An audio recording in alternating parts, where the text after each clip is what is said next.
Ang topic natin ngayon ay paghuhukom na wala hanggan o eternal judgment. Nasabi ko last week, pag tayo namatay, haharap tayo sa hukuman, may judgment. Yung mga mananampalataya, bagamat tinubos na tayo ng Panginoon, tayo'y pinalaya na sa katulan. Pero haharap pa rin tayo sa paghatol ng Panginoon, hindi para hatulan sa impyerno, kundi para bigyan ng rewards. Mamaya i-explain ko sa inyo. No? Pero yung mga unbeliever, yung mga hindi mananampalataya, sila ay hatulan din, bubuhayin din muli. So mananampalataya, hindi mananampalataya, bubuhayin muli ng Panginoon. Haharap sa trono ng Diyos.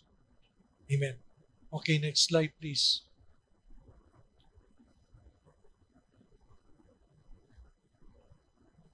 Nais kumpisahan sa Kawikaan chapter 14 verse 12.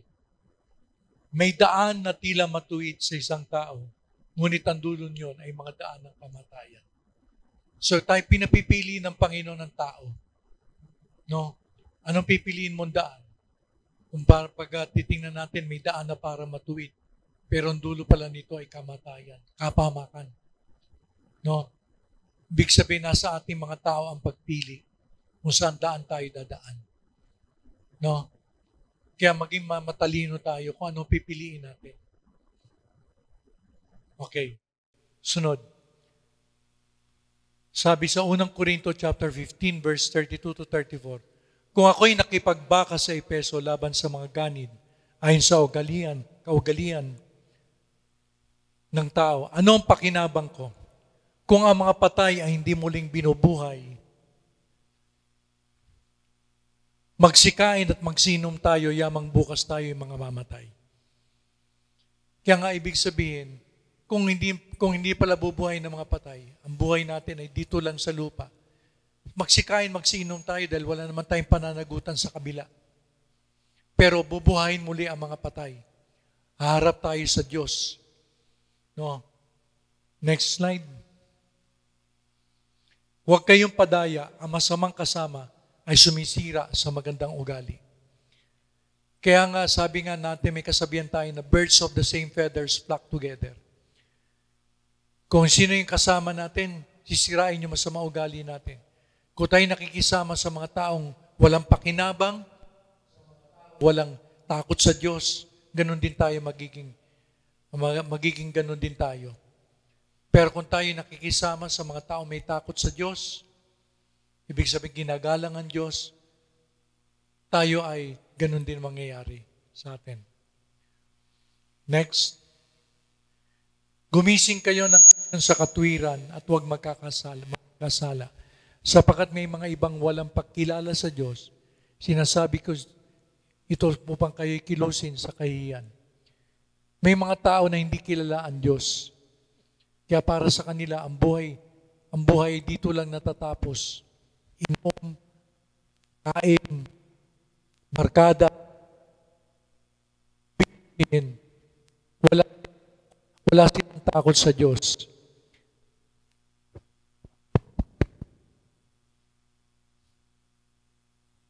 Para sa kanila, ang buhay ng tao doon lang umiikot.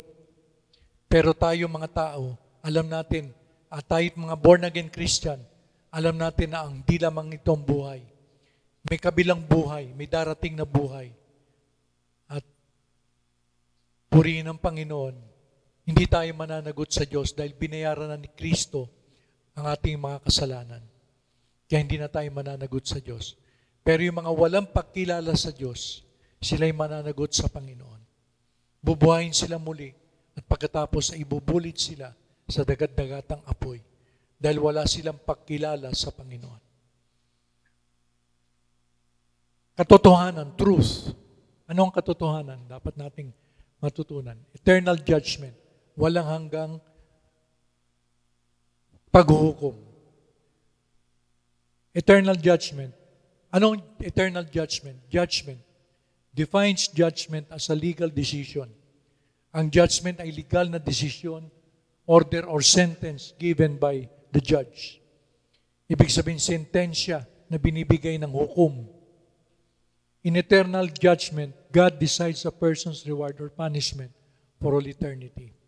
Doon sa walang hanggang paghukom, ang Diyos na nagdesisyon sa tao kung siya'y tatanggap ng walang hanggang kaparusahan o walang hanggang gantimpala.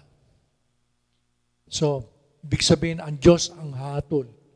Ang Diyos ang hatol. Tayong lahat ay harap sa Panginoon. Ang Diyos ang hatol sa atin. Amen. Ang katunayan ng paghukom na walang hanggan, sino ang tatayong hukom? Sino ba maghuhukom sa atin? Ang Panginoong Hesus ang huhukom sa atin. Tayong lahat ay tatayo sa Panginoon. Sa harapan ng Panginoon, tatayo tayo sa Kanya. Huhukuman niya tayo. Sabi sa Pahayag chapter 1 verse 7 and 8, narito siya'y pumaparitong nasa sa mga alapaap at makikita siya ng bawat mata at nang nangagsiulo sa Kanya. Lahat ng sumibat sa Kanya at ang lahat ng mga angkan sa lupa ay mas magsisitagoy dahil sa Kanya. Gayon din siya nawa. Ibig sabihin, pagdating ng Panginoon sa Kanyang muling pagparito, makikita siya ng mga tao. At yung mga magsisitagoy, yung mga hindi nagtiwala sa Kanya, alam nila na meron palang katulang darating, kaya magsisitagoy sila. Sabi nga ni Jesus, ako ang Alpha at ang Omega, ako ang simula at katapusan. No? Sabi ng Panginoong Diyos, ngayon at nang nakaraan at sa darating, ang makapangyarihan sa lahat. Ang ating Panginoon ang simula at katapusan ng buhay. Alam niya ang ating simula, alam niya ang ating katapusan. Nakikita niya ang lahat ng ating ginagawa. Wala tayong may lilihim sa Kanya. Lahat ay hayag sa Kanya. Kaya wala tayong may lilihim sa Kanya. Next.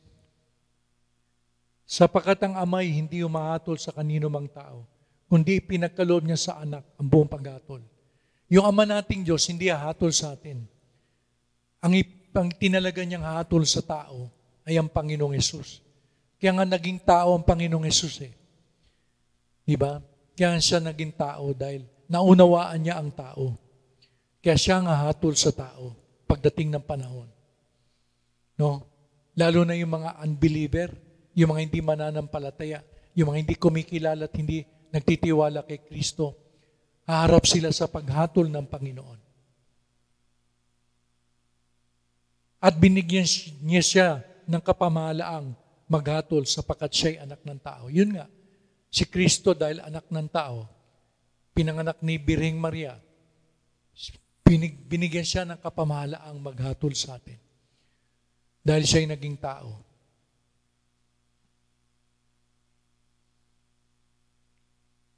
Sabi sa 2 Timoteo chapter 4 verse 1, ipinagbilin ko sa iyo sa paningin ng Diyos at ni Kristo Jesus na siyang huhukom sa mga buhay at sa mga patay sa pamagitan ng kanyang pagpapakita at sa kanyang kaharian. Huhukuman ng Panginoon ang mga patay at buhay. Yung mga patay na sinasabi dito, yung mga walang relasyon sa Kanya. Ang tao, pag walang relasyon kay Kristo, tinuturing ng Diyos na patay. Patay sa Espiritu, malayo sa Kanya. Pero ang tao, kapag nagtiwala kay Kristo, itinuturing ng Diyos na buhay. Hahatulan niya tayong buhay at hahatulin din niya yung mga patay. Yun ang ibig sabihin nito sa talatang ito. Unang-una sa lahat, yung paghukom na walang hanggan, ito'y hinula, propesiya sa lumang tipan. Sa Old Testament pa lang, pinihula na to. Sabi sa Awit 96 verse 13, sa harap ng Panginoon, sapagkat siya'y dumarating. Sapagkat siya'y dumarating upang, bakit siya darating? Upang pakilakas. So, ibig sabihin, kaya darating ang Panginoon, merong paghatol na mangyayari. Kaya akala ng mga taong hindi tumanggap kay Kristo, hindi nagtiwala kay Kristo, akala nila, ang buhay ay ganun-ganun lang. Pero darating ang Panginoon upang hatulan ang lupa tumundo. At sa panahong yun ay tatayo si Miguel. Sabi sa Daniel chapter 12 verse 1 to 2. Ito'y sa mga huling araw. At sa panahong yun ay tatayo si Miguel na dakilang prinsipe na tumatayo sa kabubuti ng mga anak ng iyong bayan at magkakaroon ng panahon ng kabagabagan. Ito yung panahon na ang Israel ay daranas ng matinding kapigatian. Si Miguel ay arkanghel ng Israel. No? At siyang gagamitin ng Diyos para iligtas sa Israel yung mga nagtitiwala sa Kanya. Na hindi nangyari kailanman mula nang magkaroon ng bansa hanggang sa panahong yon. At sa panahong yon ay maliligtas ang buong iyong bayan, bawat isa ay masusumpungan na nakasulat sa aklat. Ibig sabihin yung mga nakasulat sa aklat ng Panginoon ay ililigtas ng Panginoon. Pag hindi nakasulat sa aklat ng Panginoon, hindi maliligtas. Kaya ibig sabihin, pag sumakita natin na tayo'y mapabilang sa aklat ng Panginoon sa pamagitan ng pagtitiwala kay Kristo para sa ating kaligtasan. At marami sa kanila na nangatutulog sa alabok ng lupa, yung mga namatay, ay mga gigising. Ang iba'y sa walang hanggang buhay at ang iba'y sa kahihiyan at sa walang hanggang pagkapahamak. Yun nga, mananampalataya, hindi mananampalataya, bubuhayin ng Panginoon. Hahatulan ng Panginoon. No? Mga kapatid, ang buhay na ito, hindi ito katapusan ng buhay. Darating ang panahon na hahatulan ng Diyos ang lahat ng tao. Haharap tayo sa Panginoon. Amen. Kaya ihanda natin ang ating sarili. Next. Ito'y propesiya din sa bagong tipan. Kung halimbawa hinula sa lumang tipan, meron din propesiya hinula sa bagong tipan. Ito'y itinuro ng Panginoong Hesus. Itinuro sa atin ng Panginoong Hesus. Sabi sa Juan chapter 5 verse 28 and 29, mismo galing sa bibig ng Panginoon, huwag ninyong ipanggilalas ito sapagkat dumarating ang oras na ang lahat ng nasa libingan ay makaririnig ng kanyang tinig. Lahat ng nasa libingan, pag narinig ang tinig ng Panginoon, mabubuhay muli. Yung mga kamag-anak natin na namatay na, mabubuhay muli. Lahat ng nasa libingan, pag narinig ang tinig ng Panginoon, mabubuhay maguli. At magsisilabas ang mga nagsigawa ng mabuti ay sa pagkabuhay na maguli sa buhay. Ibig sabihin yung mga gumawa ng mabuti, yung may relasyon kay Kristo, ibig sabihin bubuhayin sila para sa buhay na walang hanggan. Buhay na kasama ang Diyos. Mga kapatid, walang purgatorio. Yung purgatorio, ginagamit lang yun sa may bulate. Pinupurga. Walang purgatorio, kalokohan yun. Yun ay doktrina ng Katoliko na pinamana sa mga tao. Walang purgatorio. Kapag namatay ka, bubuhayin ka muli ng Panginoon. Yung iba sa walang hanggang pagkabuhay, nakasama ang Diyos. Yung iba naman ay sa walang hanggang pagkapahamak. No? Dalawa lang ang pupuntahan ng tao. Buhay na walang hanggan. Parehong buhay na walang hanggan eh. Yung mapahamak ka, buhay na walang hanggan yun. Ibig sabihin, dahil naghihirap ka sa impyerno, gusto mo nang mamatay, hindi ka mamatay-matay. Ang hirap nun. Dahil di ba, pag ang tao naghihirap, gusto na mamatay, pero hindi siya mamamatay dahil binuhay na siya ng Panginoon eh. Pero may buhay naman, nakasama natin ang Panginoon. Death is the separation of the soul from God. Ang kahulugan ng kamatayan ay nahiwalay ang tao forever sa presensya ng Diyos. Yun ang ibig sabihin ng kamatayan. Di ba, yung kamag-anak natin pag namatay, nahiwalay na sa atin? Ganon din tayo kapag namatay tayo, nang wala si Kristo sa ating buhay, nahiwalay na tayo sa Diyos forever. Hindi lang 1 million years, forever. Kaya mga kapatid, hindi yung mga boyfriend, hindi yung mga girlfriend ang forever. Si Kristo lang ang forever. Kaya huwag tayong magkamali. Natawagin natin yung mga boyfriend, girlfriend natin forever. Walang forever dito sa lupa.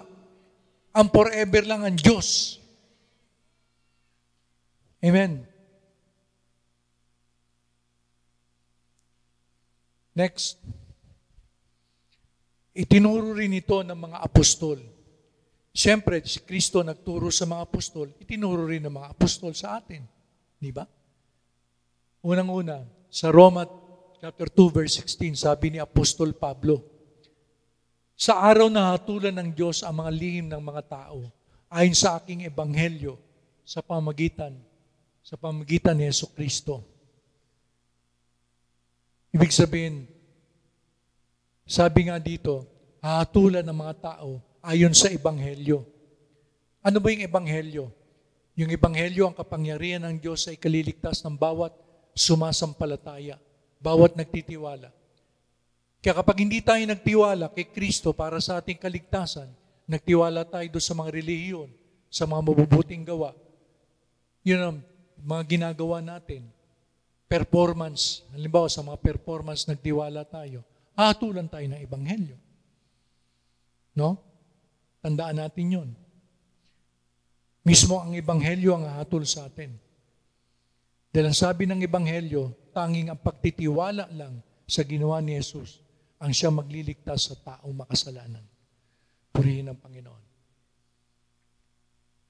Ito'y pinangaral sa lahat ng tao. Kaya wala may dadahilan ng tao eh. Ipinangaral ito sa lahat ng tao. Ano nga sabi?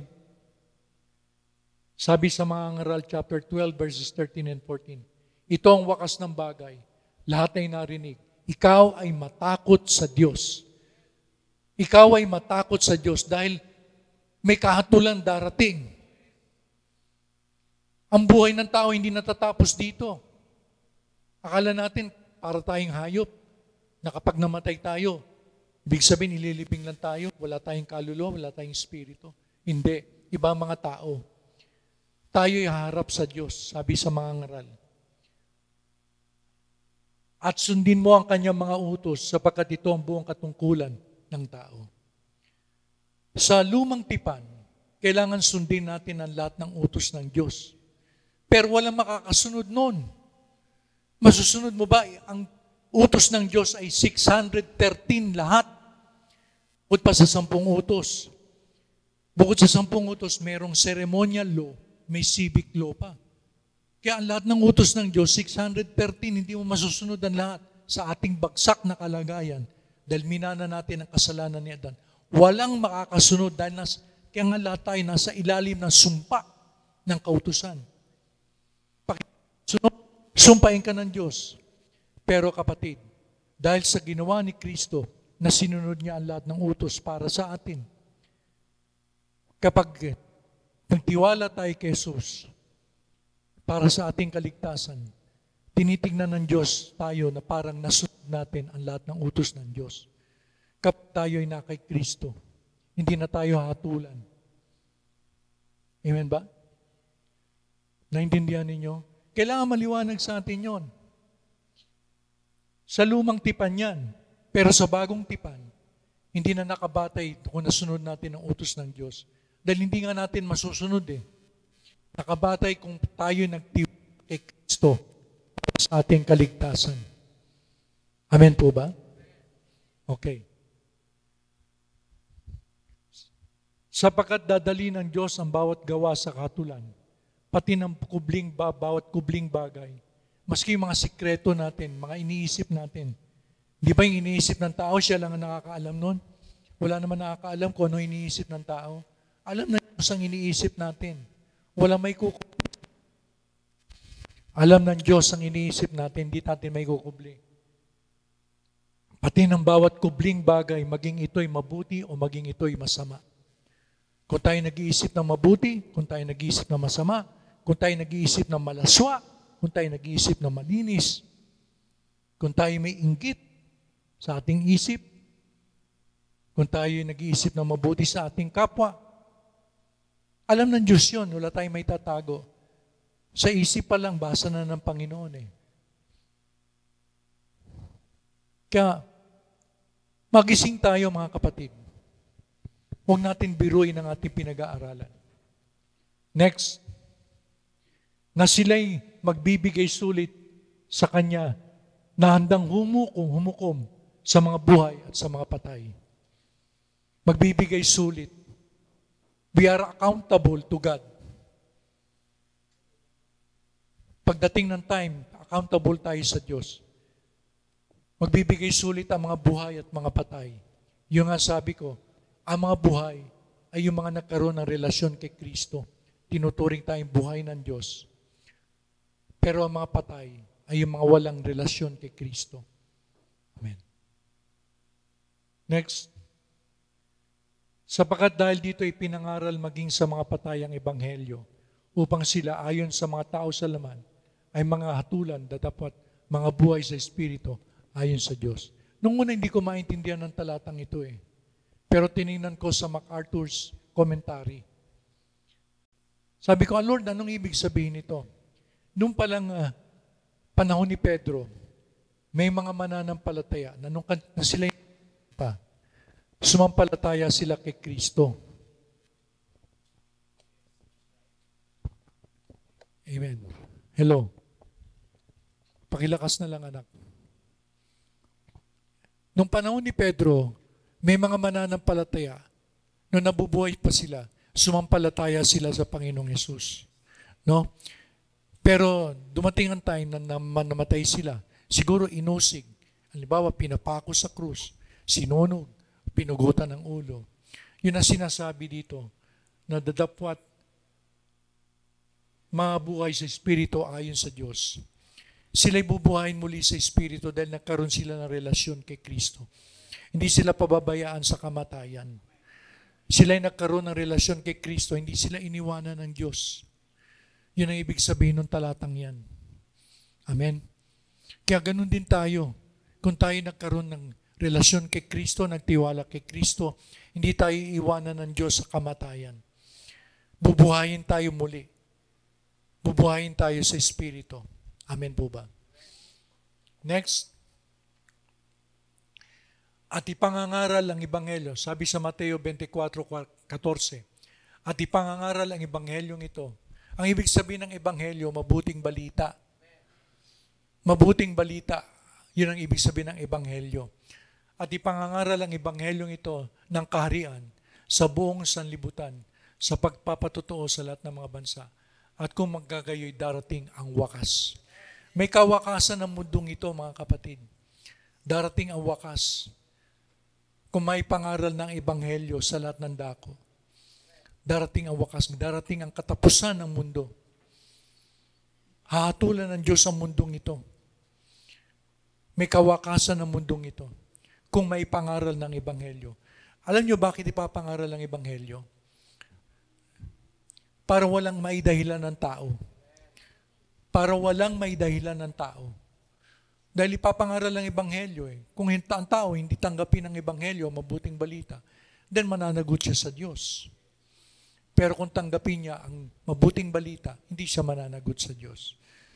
Dahil binayaran na ni Kristo ang kanyang kasalanan sa krus ng Kalbaryo. Yun ang mabuting balita. Dahil si Kristo ay nagbayad ng ating mga kasalanan, malaki, maliit, ibig sabihin, hindi na tayo hatulan ng Panginoon. So, yun ang mabuting balita. No? Pamahagi natin sa lahat ng ating kamag-anak, sa lahat ng ating kakilala, ang mabuting balita na hindi na tayo hatulan ng Diyos dahil kay Kristo. Si Kristo ang hinatulan sa krus. Si Kristo nagdusa. Si Kristo ang tumanggap ng pasakit sa lahat ng kasalanan natin. Si Kristo naging substitute. Si Kristo nagbayad ng ating kasalanan na hindi natin kayang bayaran. Hindi natin kayang magbago. Hindi natin kayang baguhin ang buhay natin. Kahit na anong gawin natin, pitpitin man tayo parang luya, hindi natin kayang baguhin ang buhay natin. Si Kristo lang ang makapagbabago ng buhay ng isang tao. Kaya niyang baguhin ng tao mula sa, mula sa lusak, mula sa Ibig sabihin kung tayo man ay makasalanan, kaya niyang gawing santo tayo. Dahil sa ginawa ni Kristo, hindi dahil sa ginawa natin. Yung ginawa natin, hindi tatanggapin ng Diyos yung kahit na anong gawin natin. Hindi katanggap-tanggap sa Diyos yun dahil makasalanan tayo. Tanging ang ginawa lang ni Kristo ang kabayaran ng kasalanan natin. Purihin ang Panginoon. Alam nyo, si Kristo, kaya binuhay ng Diyos mula sa mga patay. Alam nyo ba kung bakit? Dahil nalugod ang Diyos dun sa ginawa ng kanyang anak. Yung pagbabayad ng kasalanan natin, nalugod ang Ama. Kaya binuhay niya ang kanyang anak. Si Kristo lang ang kinalugdan ng Diyos. Hindi tayo kalulugdan ng Diyos dahil makasalanan tayong lahat. Lahat tayo walang matuwid kahit isa, lahat tayo nagkasala at hindi nakaabot sa kaluwalhatian ng Diyos. Pero dahil kay Kristo, kinalulugdan tayo ng Diyos. Dahil kay Kristo, tinatanggap tayo ng Diyos. Dahil kay Kristo, naging anak tayo ng Diyos. Hindi tayo naging anak na ng Diablo. Dahil kay Jesus. Hindi dahil sa ating performance. Dahil sa ginawa ni Jesus, tayo'y tinatanggap ng Diyos. Amen po ba? Ito'y nakatakda na. Yung walang hanggang paghuhukom ng Diyos, nakatakda na to. Kung hinula to sa bagong tipan, sa lumang tipan, pinahayag ito ng mga apostol, ng mga propeta, ito'y nakatakda na. Sabi sa 2 Korintos 5:10, sapagkat tayong lahat ay kailangan mahayag sa harapan ng hukuman ni Kristo upang tumanggap ang bawat isa ng mga bagay na ginawa sa pamagitan ng katawan ayon sa ginawa niya maging mabuti o masama. Ito'y hukuman ni Kristo. Hindi na to ibig sabihin kapag ikaw tinanggap mo si Kristo sa iyong buhay, nagtiwala ka kay Kristo, haharap ka rin sa hukuman ni Kristo, hindi para hatulan, hindi para dalhin sa impyerno, para bigyan ng gantimpala kung tayo naging matapat o hindi. Ito, yung hukuman ni Kristo, para to sa mga rewards, mga gantimpala, mga parangal. Tama si Brother Joan. Pero hindi tayo hatulan dahil si Kristo nang hinatulan para sa atin eh. Kaya hindi na tayo hatulan ng Diyos. Pero harap pa rin tayo sa hukuman ni Kristo para tumanggap ng parangal, para tumanggap ng gantimpala. Kung tayo naging tapat sa buhay na ito. No? Amen. Sabi sa Daniel chapter 7 verse 10, isang mabangis na sigalbo ay lumabas at nagmula sa harap niya. Mga libo-libo ang naglilingkod sa kanya at maka-10,000 na 10,000 ang nagsitayo sa harap niya. Ang katulan ay nalagna at ang mga aklat ay nangabuksan. Pagdating ng huling araw, lahat ng mga patay, lalo na yung mga hindi tumanggap kay Kristo, tatayo sa harapan ng Diyos at bubuksan yung mga aklat. Mamaya, sasabihin ko sa inyo, anong aklat yung bubuksan? Tatayo doon at hahatulan sila ayon doon sa nakasulat sa mga aklat. Kaya alam nyo mga kapatid, lahat ng ginagawa natin, iniisip natin, lahat ng sinasabi natin, lahat ng ginagawa natin, lahat ay nakatala yun doon sa aklat. Hindi yung aklat ng buhay. Isa lang ang aklat ng buhay. Pero may mga aklat, mamaya ipapaliwanag ko. May mga aklat doon. Kapag hindi mo tinanggap si Kristo, lahat ng inisip mo, lahat ng sinabi mo, lahat ng ginawa mo ay nakasulat doon. Doon kahatulan ng Diyos. Yun ang katotohanan. Yun ang sinasabi dito sa Daniel. Next. Mga Gawa, chapter 17, verse 31. Sapagkat siya'y nagtakda ng isang araw na kanyang ipaghuhukom sa sanlibutan ayon sa katwiran. Ang Diyos, ang paghuhukom niya ay matuwid. No, hindi mo pwede siyang dayain. Hindi mo pwede siyang suhulan. Matuwid ang paghuhukom ng Diyos. Sa pamamagitan ng lalaking kanyang itinalaga. Sino yon? Si Kristo. At ito'y pinatunayan niya sa lahat ng mga tao nang siya'y buhay niya maguli sa mga patay. Kaya nga, may pagkabuhay muli, hahatulan ng mga patay. Dahil nabuhay si Kristo bilang ating judge. Yun ang patunay. Kaya binuhay si Kristo, siya magiging hukom ng lahat ng tao. No? Hukom ng lahat ng tao. Siyang gagawad ng sentensya kung saan talaga tayo pupunta. At sa atin naman mananampalataya, tayo ay tatanggap ng gantimpala. Next. Ito'y pinagtibay na noong buhay na muli ang Panginoong Hesus. Yan sabi ko. Pinagtibay na may paghuhukom na wala hanggan ng buhay muli ang Panginoong Hesus. Mga Gawa, chapter 10, verse 39 to 43. At makakasaksi kami sa lahat ng mga bagay na ginawa niya sa lupain ng mga Hudyo at sa Jerusalem, na siya na may kanilang pinatay, na siya'y binitin sa isang punong kahoy. Sabi ng mga apostol ito, pinatotoo nila. Mga saksi sila. Next. Siya'y muling binuhay ng Diyos na ikatlong araw at siya'y tinalagang mahayag.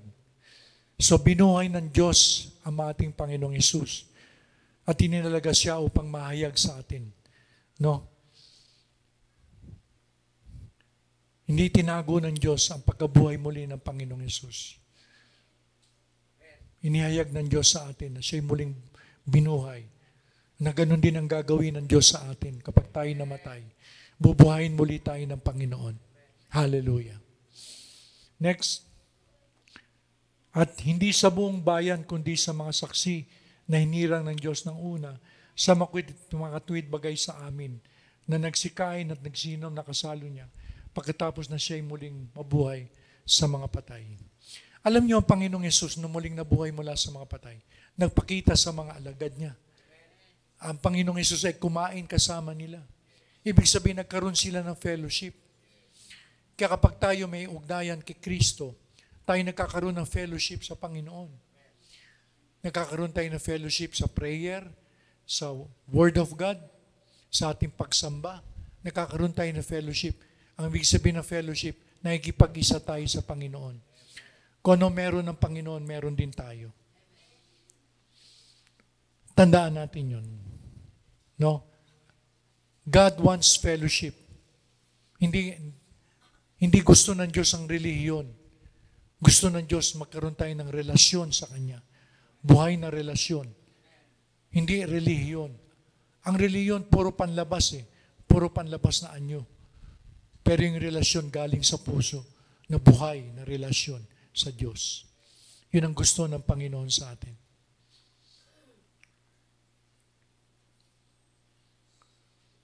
At sa amin pinagbili niya, sabi sa mga Gawa, chapter 10, verse 39 to 43. At sa amin pinagbili niya na magsipangaral kami sa bayan at saksiyan na siya ang itinalaga ng Diyos na maging hukom ng mga buhay at ng mga patay. Yun ang trabaho ng mga disipulo ng Panginoon. Ipahayag ang Panginoon sa lahat ng tao. Na ibig sabihin, darating ang time, si Kristo ang hahatol. Si Kristo magiging judge. Para ang mga tao magkaroon ng takot. Next.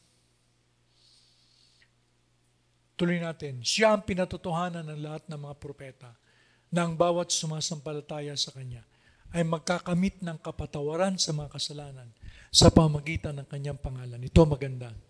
Kapag tayo nagtiwala, ibig sabihin ng sumampalataya, tayo nagtiwala sa ginawa ni Jesus sa krus. Nagkakamit tayo ng kapatawaran ng mga kasalanan.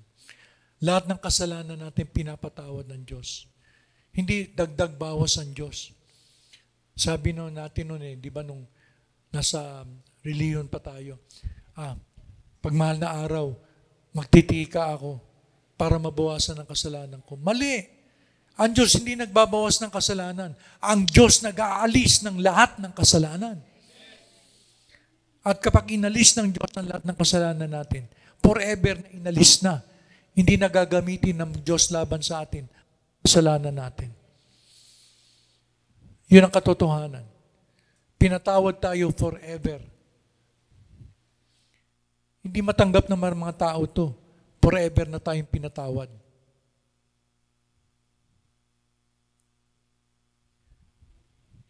The man of the cross is the throne. Ibig sabihin, yung tao dun sa krus, siya yung tao dun sa trono. Ito'y tumutungkol dun sa mga rewards na ating tatanggapin. Tayo mga born-again Christians na nagtiwala kay Jesus. Yung Bema judgment, the reward of the saints. Alam mo, yung katulad ni Kristo, ito'y hinango dun sa Griego. Nung araw kasi, may mga sports festival sila sa Greece. No? Pag mga nananalo dun sa sports festival, binibigyan ng rewards, binibigyan ng awards. Yun, dun kinuha ni Pablo to, yung Bema judgment.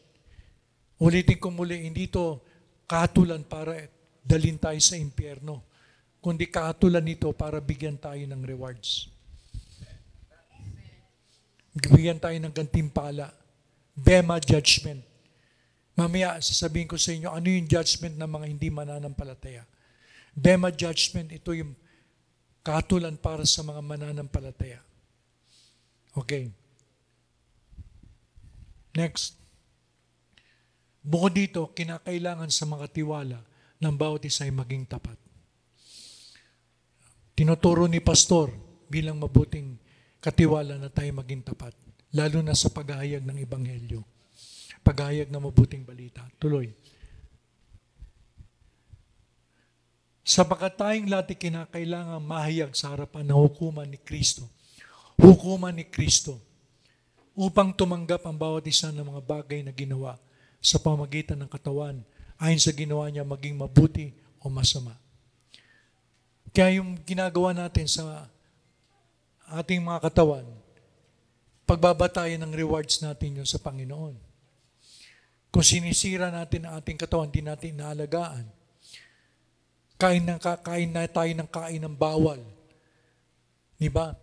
Halimbawa, sabi ng doktor, bawal sa iyo maalat, bawal sa iyo matamis. Hindi mo inaalagaan ang katawan mo. Ibig sabihin, harap tayo sa Panginoon, hatulan tayo ng Panginoon kung anong ginawa natin sa ating katawan. Naintindihan nyo? Ngayon, ang nagtatanim at nagdidilig kay isa, ngunit ang bawat isa ay tatanggap ng kanyang sariling kagantihan ayon sa kanyang sariling pagpapagal. Meron nagtatanim, meron nagdidilig. Pag nagtatanim, nagpapahayag tayo ng mabuting balita. Pero pagkatapos nating taniman, dinidiligan naman ng ibang manggagawa. Pero ano sabi niya ni Apostol Pablo? Sa unang Korinto chapter 3, meron siyang pasubali dito. Next slide. Sapagkat tayo ay mga kamanggagawa ng Diyos, kayo ang bukid ng Diyos, ang gusali ng Diyos. Tayo'y kamanggagawa ng Diyos. No? Ayon sa biyaya ng Diyos na ibinigay sa akin, na tulad sa matalinong tagapagtayo, ay nilalagay ko ang pinagsasaligan, ang pundasyon. At iba ang nagtatayo sa ibabaw nito.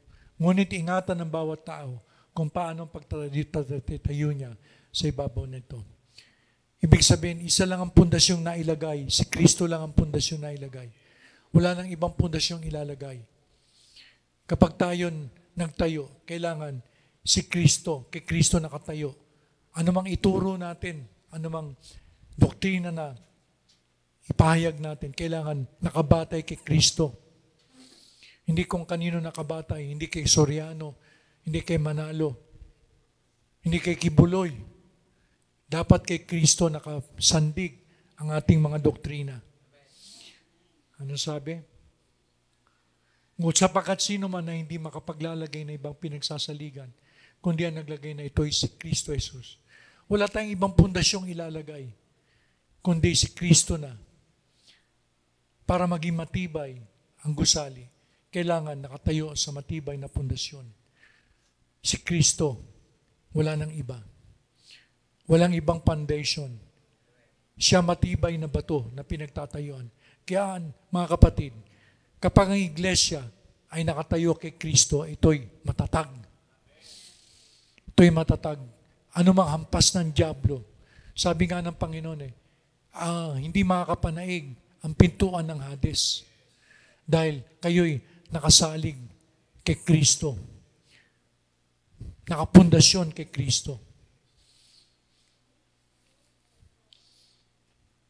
Dadapat kung ang sino may magtatayo sa ibabaw ng pinagsasaligang ito, ng ginto, pilak, mga mahalagang bato, kahoy ito yung dayami. Alam mo, yung nagtatayo, ibig sabihin, kinumpara ni Pablo doon sa mga ginagamit. Kung halimbawa, yung mga tinuturo natin, halimbawa, yun ay ayon sa pundasyon, si Kristo. Ibig sabihin, yun ay ginto, pilak, mga mahalagang bato. Pero kung yun ay kahoy, ito yung dayami, ibig sabihin masusunog yun. Dadaan sa mata ng Panginoon yun. Dahil ang mata ng Panginoon ay nagbabaga. Kapag tinignan niyo, masusunog yun. Kapag hindi nakatayo sa Kanya. Kaya maging maingat tayo sa paglalagay ng sa pundasyon. Tanda natin, walang ibang pundasyon. Kung ano man ay ipipreach natin, ano man ay tatayo natin, dapat tayo nakapundasyon kay Kristo. Sapagkat walang ibang pangalang binigay na silong ng langit na sukat ikaligtas ng tao, kundi ang pangalan ng Panginoong Hesus. Siya lamang ang katotohanan, ang buhay, at daan, walang makakapunta sa Ama, kundi sa pamamagitan niya. Tandaan natin, si Jesus lang, wala nang iba. Amen. Next. Ang gawa ng bawat isa ay mahayag. Sa harap na magsasay, sapagkat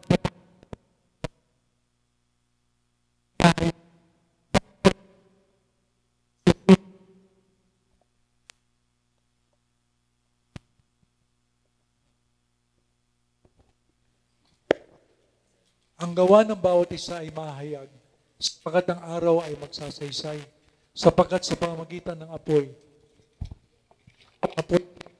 masusubok sa gawa ng bawat isa kung ano yon. Alam niyo yung sinasabing apoy dito? Yung mata ng Panginoon ay nagbabaga. Tinitingnan niya yung mga gawa. Kapag halimbawa yon, dumaan sa mata niya, kung halimbawa hindi nakatayo sa kanyang pundasyon, masusunog. Pero kung halimbawa yun ay matibay na pundasyon, nakatayo kay Kristo, hindi masusunog yon. Yun ang ibig sabihin niya dito ni Pablo. Next. Kung ang gawa ng sino man ay manatili na kanyang itinayo sa ibabaw niyon, siya ay tatanggap ng kagantihan. Siya ay tatanggap ng gantimpala. Kapag tama ang tinayo natin sa tamang pundasyon, tatanggap tayo ng reward. Kaya maging maingat tayo sa paghahayag ng magandang balita, sa pangangaral ng magandang balita. Dapat si Kristo ang sentro, wala nang iba. Hindi ang mga propeta, hindi ang mga apostol, hindi ang mga kusinong santo o santa, hindi si Birheng Maria. Dapat si Kristo lang ang sentro ng ating pangangaral. Tama po? Amen po ba? Tanda natin, mananatili yun. Kung si Kristo ang sentro ng ating pangangaral, tatanggap tayo ng gantimpala. Kung ang gawa ng sino man ay masunog, yun nga, masunog, ay malulugi siya. Ngunit sa kanyang sarili ay maliligtas. Kaya nga sa hukumang ito, ligtas pa rin ng Kristiyano. Pero nga lang, yung mga gawa niya, nasunog. Gayon mo'y tulad sa pamagitan ng apoy. Ibig sabihin, dumaan sa apoy, dumaan sa mata ng Panginoon Kaya nasunog Dahil hindi itinayo sa pundasyong tama. Kaya nasunog. Amen? Pero hindi natulan. Ligtas pa rin. Yun ang katotohanan. Next. Hindi ba ninyo nalalaman na kayo templo ng Diyos at ang Espiritu ng Diyos ay nananahan sa inyo? Tayo ang templo ng Diyos. Ang Espiritu ng Diyos ang nananahan sa atin. Amen po ba? Kung tayo nagtiwala kay Kristo, tayo'y templo ng Diyos at ang Espiritu ng Diyos ay nananahan sa atin. Tandaan ninyo, walang born again Christian na ibig sabihin aalihan ng demonyo, nadidemon possess, dahil nasa atin ang banal na Espiritu. Walang born again Christian na madidemon possess, dahil nasa atin ang Espiritu ng Panginoon. Amen. Purihin ang Panginoon. Ang nadidemon possess lang, yung mga hindi nagtitiwala kay Kristo. Sila lang ang kinukubabawan ng demonyo. Ngayon, punishment of the wicked, yung kaatulan ng mga masasamaan, mga hindi mananampalataya. Dito na tayo matatapos. Yung tawag dito, the Great White Throne. Hindi to Bema Judgment, Great White Throne Judgment. Ano yung Great White Throne Judgment? Dapat natin maintindihan ito. Dito, ang hinahatulan ay lahat ng masasama. Sa pahayag 20, verse 11 to 15, kung hindi natin tinanggap si Kristo, haharap tayo tiyak dito sa katulangin. Kung hindi natin tinanggap si Kristo, haharap tayo sa katulangin. Sabi sa pahayag chapter 20, verses 11 to 15, at nakita ko ang isang malaking luklukang maputi, kaya nga white throne at ang nakalukluk doon, na sa kanyang harapan, ang lupa at ang langit ay tumakas at walang nasumpungang kalalagyan nito.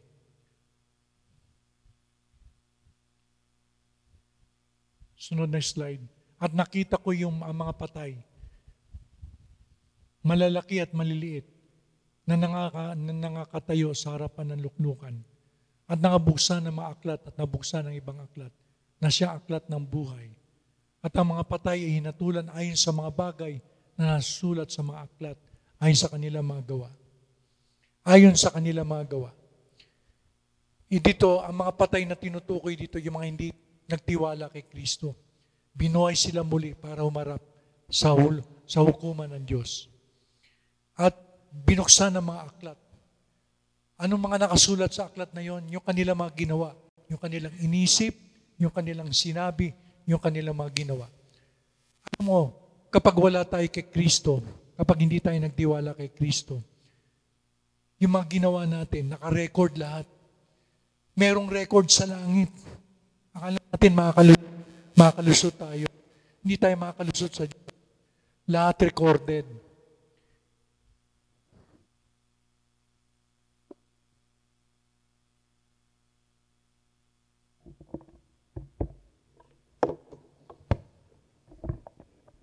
Lahat recorded sa langit. Hindi tayo makakalusot sa Diyos. Pero kapag ang tao nagtiwala kay Kristo, ang pangalan niya ay nakasulat na sa aklat ng buhay. Isa lang ang aklat ng buhay. Kapag ang tao nagtiwala kay Kristo, nakasulat na ang pangalan niya sa aklat ng buhay. Hindi na inaalala ng Diyos yung kanyang mga nagawa. Wala nang record ang Panginoon sa mga ginawa natin, yung mga kasalanan natin dito sa lupa. Binura na ng dugo ni Kristo. Kaya ang pangalan natin ay nakasulat na sa aklat ng buhay. Ano sabi diyan? At ang mga patay, pakibalik. At ang mga patay ay hinatulan ayon sa mga bagay na nakasulat sa mga aklat, ayon sa kanilang mga gawa. O ayon sa kanilang mga ginawa, hahatulan sila. Sunod. At ibinigay ng dagat ang mga patay na nasa kanya, at ibinigay ng kamatayan at ng Hades ang mga patay na nasa kanila. At sila'y hinatulan, bawat tao ayon sa kanya-kanyang mga gawa. Ayon sa kanyang mga gawa. Ibig sabihin, kapag wala tayo kay Kristo, hindi tayo nagtiwala kay Kristo, kung anong ginawa natin, hahatulan ng Diyos, tiyak, impyerno punta natin. Dahil wala tayong mabubuting ginawa. Ano mang mabuting gawin natin ay maruming basahan lang sa Diyos. Not counted yun, yung mga ginawa nating kabutihan. May mga tao kasi paniniwala nila, Gumawa ka ng mabuti. Pag, halimbawa, ang Diyos ay may timbangan. Halimbawa, mas matimbang yung ginawa mo mabuti doon sa mga ginawa mo masama. Maliligtas ka. Kalukuhan yun. Hindi nakabati doon sa mga ginawa natin mabuti. Kundi nakabati lang yun kung tayo nagtiwala kay Kristo na nagbayad ng kasalanan natin. Kung tayo nagtiwala kay Jesus, ang pangalan natin ay nakasulat na sa aklat ng buhay. Noong pa man, bago pa tayo isilang, sinulat na ang pangalan natin sa aklat ng buhay. Pero pag hindi tayo magtiwala kay Kristo, yung mga ginawa natin nakasulat sa mga aklat, mababasa ng Diyos yun. Hahatulan tayo ng Diyos doon. Yun ang katotohanan. Next. At ang kamatayan at ang Hades ay binulit sa dagat-dagatang apoy. Ito ang ikalawang kamatayan. Sa makatuwid ay ang dagat-dagatang apoy. Ang impyerno, ibang impyerno. Kapag namatay ang tao, antimano, kapag hindi niya tinanggap si Kristo, hindi siya nagtiwala, antimano pupunta siya sa Sheol, sa impyerno. Pero pagkatapos niya pumunta sa impyerno, haharap siya sa Diyos at tapos itatapon siya sa dagat-dagatang apoy. Forever and ever. 1,000,000 taon, 2,000,000 taon, 2 bilyong taon nandun siya nagdurusa sa apoy ng impyerno dahil hindi niya tinanggap si Kristo. Ngayon, ito kung halimbawa sa buhay nito, pipilitin nating bayaran yung mga kasalanan natin. May mga tao kasi binabayaran ng kasalanan Binabayaran sa pamagitan ng pagpepenitensya, sa pamagitan ng pagnonobena, sa pamagitan ng pagsisimba. Kung binabayaran natin ang ating kasalanan, hindi tayo tumitingin kay Kristo na binayaran ng kasalanan natin. Hanggang impyerno, pagbabayaran natin yung mga kasalanan natin. Yun ang katotohanan doon, mga kapatid. Hanggang impyerno, pagbabayaran ng Diyos ang ating kasalanan. Dahil ayaw mo magtiwala kay Jesus, pinipilit mong bayaran ng kasalanan mo. Pinipilit mo suhulan ng Diyos. Ang impyerno, babayaran natin ang ating mga kasalanan dahil ayaw nating magtiwala kay Kristo. Yun ang katotohanan. Maliwanag ba? Yun ang katotohanan. Kaya napakalungkot ng mga tao ngayon pinipilit bayaran yung kanilang kasalanan sa pamagitan ng pagsisimba, sa pamagitan ng mabubuting gawa, pagkakawang gawa, sa pamagitan ng pagnonobena, pagsama sa prosesyon, sa pamagitan ng kung ano ng mga ritual. Sa pamagitan ng pagpapako sa krus. Di ba, tuwing mahal na araw, may nagpapapako sa krus sa Pampanga. Hindi na dapat magpapako sa krus dahil si Kristo na ang pinako sa krus, minsan lang yun, tinapos niya. Hindi na natin dapat gawin. Si Kristo ang hinatulan ng Diyos. Ang tinatanggap ng Diyos na hain sa ating mga kasalanan ay tanging ang ginawa lang ni Kristo. Hindi niya tatanggapin yung mga gawa natin. Tangi ang ginawa lang ni Jesus, ang kabayaran ng lahat ng ating kasalanan. At kung ang sino man ay hindi nasumpungang nakasulat sa aklat ng buhay, ay binulit sa dagat-dagatang apoy. Kaya mga kapatid, tiyakin natin ang pangalan natin ay nakasulat na sa aklat ng buhay. Paano? Kung halimbawa tayo magtiwala kay Jesus, nakasulat na ang pangalan natin sa aklat ng buhay. Noon pa man nakita na ng Diyos na tayo ay magtitiwala kay Jesus. Kaya sinulat na niya yung pangalan natin sa aklat ng buhay. Hindi, pag tinanggap mo si Kristo ngayon lang isasulat ang pangalan mo. Hindi. Noon pa man, bago palalangin ang sanlibutan, nakasulat na ang pangalan natin sa aklat ng buhay. Ganong kabuti ang Diyos. Tandaan natin, kapag ang sino man ay hindi nasumpungan, hindi nakita, nabasa, nakasulat sa aklat ng buhay, ibubulit sa dagat-dagatang apoy. Yun ang katotohanan, mga kapatid. Meron pa ba, Maurice? Conclusion and reflection para sa atin na Iglesia ng Diyos. Ano magiging conclusion natin? Ano magiging reflection natin? Sapagkat ang sino man sa atin na hindi nabubuhay sa kanyang sarili at sino man na hindi namamatay sa kanyang sarili. Sapagkat kung nangabubuhay tayo, sa Panginoon tayo nangabubuhay, o kung nangamamatay tayo, sa Panginoon tayo nangamamatay. Kahit sa mabuhay tayo o sa mamatay tayo, mamatay man, tayo'y sa Panginoon. Sapagkat dahil dito ay namatay si Kristo at nabuhay na maguli, upang siya'y maging Panginoon ng mga patay at gayon din ng mga buhay. Tayo ba ay buhay sa mata ng Diyos o patay? Kapag tinanggap natin, nagtiwala tayo kay Kristo, tayo ay buhay sa mata ng Diyos. Pero kung sa sandaling hindi natin tanggapin si Kristo, hindi tayo magtiwala na siya'y namatay dahil sa ating kasalanan, binayaran ang kasalanan natin. Inilibing, namatay nga nabuhay maguli. Sa sandaling tanggapin natin yun, tayo ay buhay sa mata ng Diyos. Pero kung hindi natin tanggapin yung ginawa ni Kristo, ulitin ko, tayo ay patay, walang relasyon sa Diyos. Dadapot ikaw, bakit humahatol ka sa iyong kapatid? At ikaw naman, bakit pinawala ang halaga mo ang iyong kapatid? Sapagkat tayong lahat ay tatayo sa harapan ng hukuman ng Diyos. Sapagkat nasusulat, buhay ako, sabi ng Panginoon. Sa akin ang bawat tuhod ay lulod at ang bawat dila ay magpapahayag sa Diyos. Yun ang sinasabi nga ni Pastor kanina, palabintang tayo sa ating mga kapatid. Huwag tayong palabintang sa ating mga kapatid. Diba? Tanggapin natin yung mahihina pa sa pananampalataya. Tanggapin natin, yun ang context nito mahina sa pananampalataya. Tanggapin natin. Dahil ang Diyos din ang magtatayo sa kanila. Ang kanilang paglago ay nakabatay sa biyaya ng Diyos. Hindi nakabatay sa kagustuhan natin. Ang paglago ninyo hindi nakabatay sa akin. Hindi nakabatay kay pastor. Ang paglago ninyo ay nakabatay sa Panginoon. Ang Diyos ang nagpapalago sa bawat isa. Kaya hindi namin kayo pwedeng hatulan. Kaya huwag nating hatulan ng ating mga kapatid. Ako malago. Yung kapatid natin yun, hindi malago. Sino ka para humatol? Huwag nating hatulan ng mga kapatid natin. Sapagkat hindi mo alam ang ginagawa ng Panginoon sa buhay niya. No? Kaya huwag nating hatulan ng mga kapatid natin. Meron pa ba? Kaya nga bawat isa sa atin ay magbibigay sulit sa Diyos ng kanyang sarili.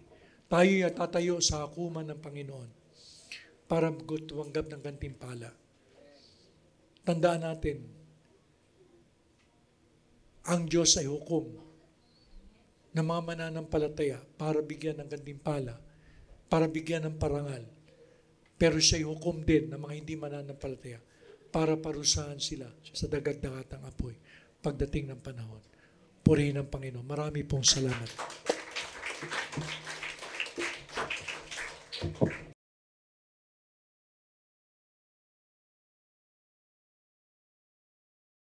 So, tumayo tayong lahat para sa ating pangwakas na panalangin.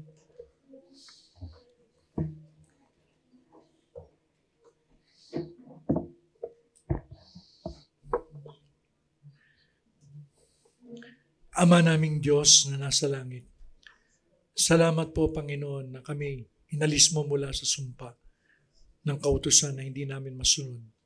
At inalis mo kami Panginoon sa katulan nang si Kristo'y hatulan mo, namatay para sa aming mga kasalanan, na buhay maguli.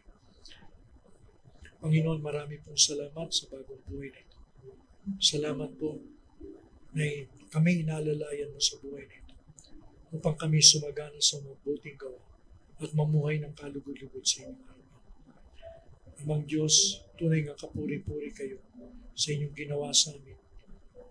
Ang mabuting balita ng kaligtasan na aming tinanggap na hindi batay sa aming performance o nagawa, kundi batay sa ginawa ni Kristo para sa amin. Panginoon, marami pong salamat sa mabuting balita ito. Nawa po, naintindihan ng bawat isa ang mabuting balita tungo sa aming kaligtasan. Panginoon, makita-kita po kami, Panginoon, sa susunod na linggo para po sa aming evaluation. At salamat po sa mensaheng tinanggap namin mula sa aming pastor na nagpalago sa aming pananampalataya. Panginoon, salamat po sa pagpapala mo, sa pagsama mo sa pagtitipon ito. Lord God, binabalik namin ang lahat ng puri kaluwalhatian sa iyo. Sa matamis at makapangyarihang pangalan ng Panginoong Jesucristo, na aming Panginoon, tagapagligtas at manunubos. Amen. Amen. Okay, taas natin ang ating kamay para sa pagpapala. Sumati na masaganang biyaya at kapayapaan mula sa Panginoong Yesus sa kapangyarihan ng Banal na Espiritu ngayon at magpakailanman. Amen. Amen.